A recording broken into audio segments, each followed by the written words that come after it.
మీ attire, మీ disposition, మీ presentation కూడా మారుతూ వచ్చింది ఈ 10 ఏళ్లలో. అక్క అని పిలిపించుకునేవారు ఒకప్పుడు, ఇప్పుడు అమ్మ అని పిలవాలని కోరుకుంటున్నారు. So what is the ideology or philosophy or strategy behind this? Generally people should age in a very dignified manner అండి. ఏజ్ మారుతున్న కొద్దీ మన భారతదేశంలో అందరూ కూడా అటైర్ మార్చుకుంటూ వెళ్తారు. సరే, వేరే దేశాలలో 60 ఏళ్ళు 70 ఏళ్ళు కూడా మళ్ళీ ఇంకా యంగ్గా కనపడలే ప్రయత్నం చేస్తూ ఉంటారు. But with age people generally keep changing. My attire or my appearance or my thinking has changed very drastically after my experience in the jail.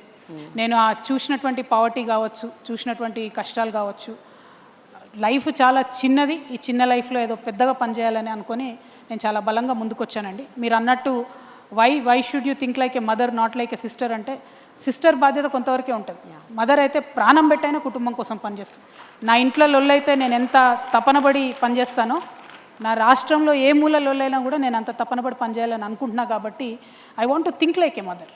I want to take that responsibility like a mother. I hope people will understand and people will support me.